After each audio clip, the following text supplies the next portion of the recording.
Mr Deputy Speaker, I can't help but observe that today is 12 months since Putin invaded Ukraine, a moment we marked earlier in the Chamber. And I want to make clear my own admiration and support for the people of Ukraine, for their stubborn resistance that I think has inspired awe in the free world and put fear into the hearts of their would-be conquerors. This grim spectacle of the return of war to Europe must serve as a reminder, if indeed we needed one, that the privileges of our world, the freedoms that we enjoy, have been hard won. And in many ways they're a gift offered by those willing to stand guard over our nation and democracy, and when required, fight to protect it. And, Mr Deputy Speaker, it is to their interests that this bill seeks to promote today. But may I start then by thanking those from across this House who have supported the bill to this stage, many of whom themselves have a service background, and in particular the Lord Lancaster, whose work on an amendment to the 2021 Armed Forces Act was the forerunner to this bill before the House today. But I must also thank those too from across the veteran community, including many of my own constituents and supportive charities and organisations, for their feedback and thoughts.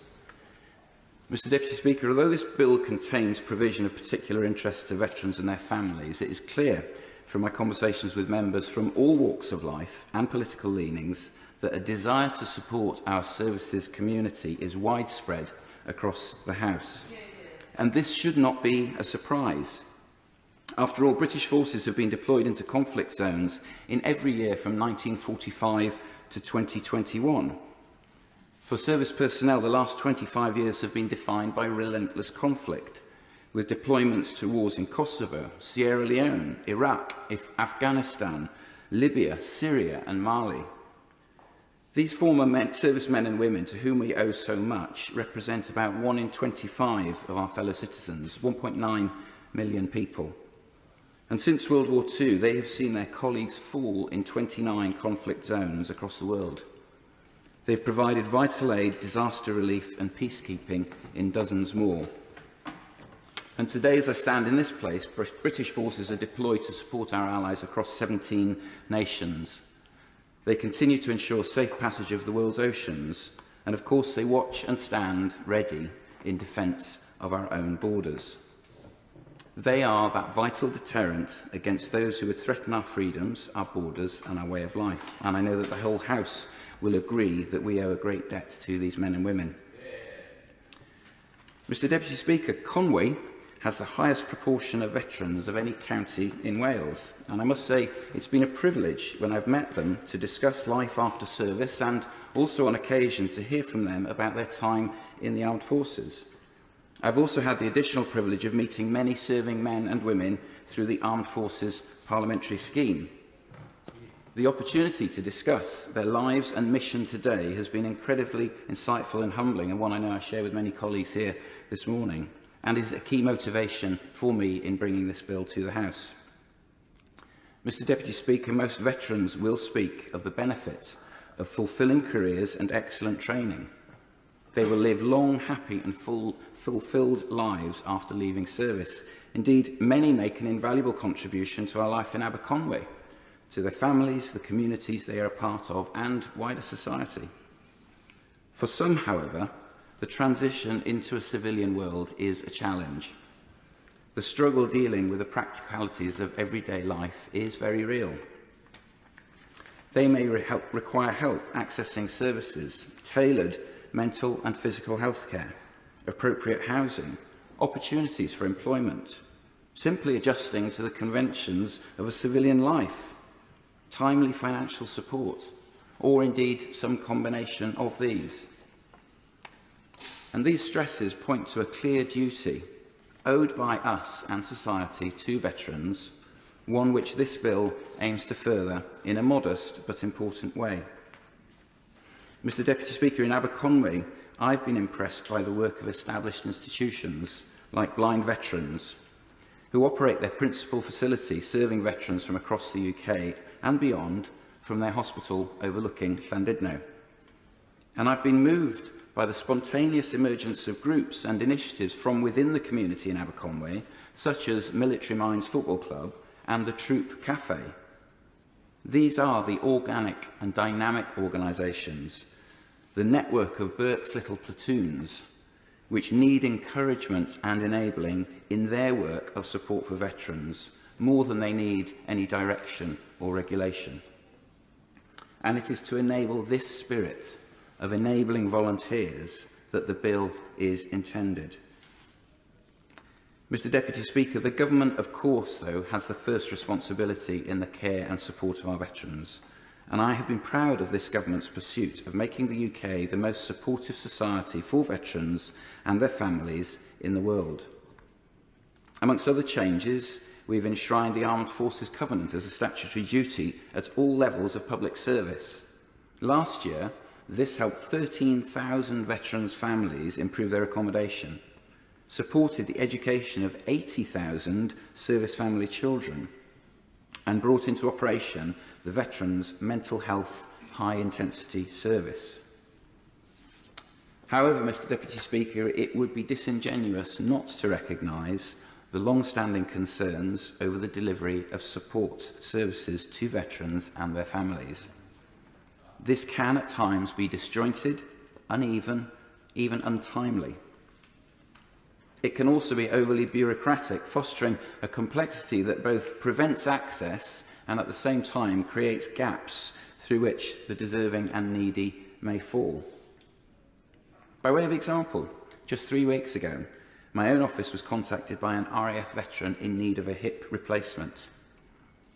Now, he was aware of the Veterans Orthopaedic Centre in Gobowen and the services they offer, but neither he nor his GP knew how to access that referral process.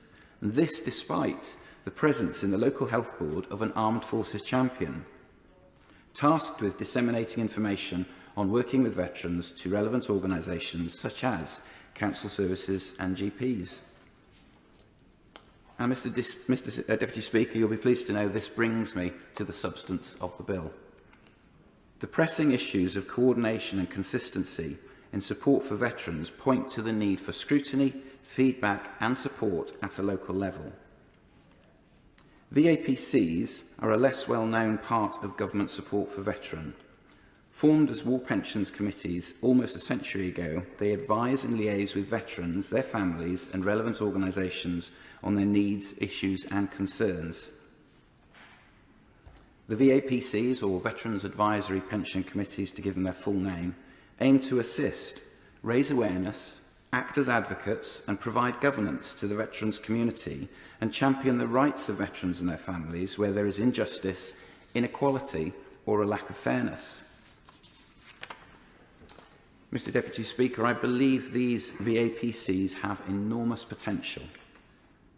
There are currently 12 across the UK and they are distinctive, identifiable and independent points of reference for veterans and staffed by volunteers. And it's been my privilege to meet some of the current and former volunteers in preparing this bill. And in fact, I would like to recognise their contribution to this bill at this point. Their clear commitments, considerable efforts on behalf of veterans and, dare I say, their forthright opinions on these matters have been striking to me, and they are a credit to their cause. They have spoken to me candidly about their desire to do more, but also their frustration at the current legislative constraints upon them. Because VAPCs at present are limited in the services they can offer. They lack a clearly defined remit, and as a result, their relationships with other stakeholders can be frustrated. Mr Deputy Speaker, the bill before the House today starts, I hope, to address these concerns. First, the bill will move the statutory powers of the advisory committees into the Armed Forces Act. This is fitting, given the proximity of VAPCs to the implementation of the Armed Forces Covenant. The bill also allows the Minister greater flexibility to amend the functions of the committees over time so the committee can best serve the needs of veterans and their families. This should also enable greater ministerial responsiveness to the challenges that are highlighted by volunteers, veterans and families, or indeed the recommendations arising from periodic reviews, notably the quinquennial review that is underway and reporting in the coming weeks. Second, the bill widens the scope of the VAPC's role and responsibilities. Now, monitoring and advising on the War Pensions and Armed Forces Compensation Scheme is an important but essentially limited function. There is now a much broader range of support available to veterans, and there's a real opportunity to make a difference by linking and coordinating these services on behalf of individuals. Broadening the role of the VAPCs enables the committees to better identify gaps in provision and coordination. And such scrutiny, as we all politicians know, has the potential to provide further helpful incentive for action. The different groups I have spoken with are hopeful that this reform has potential to improve feedback from veterans on important issues, such as MOD services to veterans, raising awareness of the Armed Forces Covenant within the local community, and again, incentive to action by decision makers. I'll be happy to give way.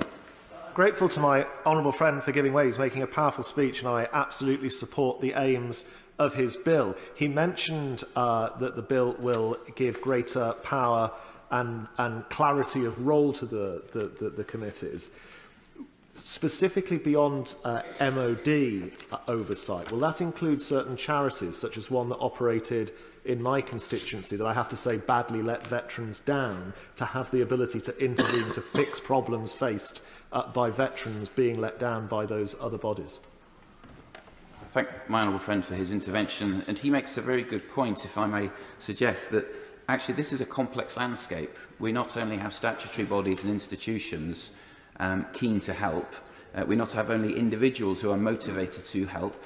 I think of the Military Minds Football Club, which I mentioned, which was started by family members of veterans, recognising the impact of service on their own family members and seeking ways in which to help them accommodate and cope with the things that they must deal with. But it makes for a very congested and at times overlapping and complex landscape, and into that come organisations as well. The Burke's platoons are referred to, little platoons. And he's right to mention this point then about clarification, because what this hopes to do is, in clarifying the role of the VAPCs and the link to government, it brings further clarity to that space.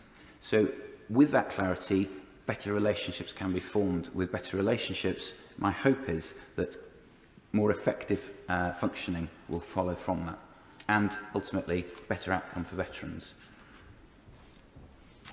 So third, Mr. Deputy Speaker, this bill does widen the cohort of veterans and families able to access the support, because currently only those in receipt of war pensions and armed forces compensation schemes are guaranteed the help of VAPCs.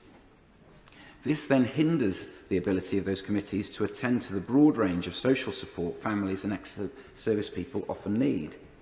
It also limits the ability of the committees to communicate with the wider service community, a point to which my honourable friend has just raised.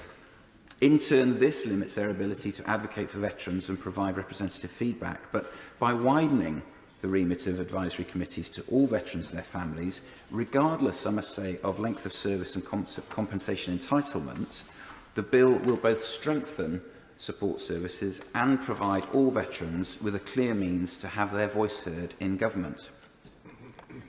Mr. Deputy Speaker, the provisions within the bill, a larger veterans community cohort eligible for support, of widening the scope of the statutory functions and greater ministerial flexibility in response to veteran needs, offer an opportunity for dialogue, comment and even advice, rooted, a phrase I've heard a lot in the preparation for this bill, rooted in ground truth for ministers from VAPCs. So I would ask the Minister then, while it is not explicit in the legislation itself, for a commitment from the MOD to respond in writing to the VAPCs when they do make their representations to the government. Mr. Deputy Speaker, in closing, I'm pleased to say this bill has received support from stakeholders from across the veteran community, as well as veterans' charities and the Umbrella Confederation of British Service Charities, or COBSIO. It only remains for me now to encourage colleagues to support this bill. In doing so, we take another step towards achieving this ambition of being the best place in the world to be a veteran. We also acknowledge our debt to those who have already served. And most important, we make a promise to current and future service men and women, this nation and its Parliament will support you. Thank you.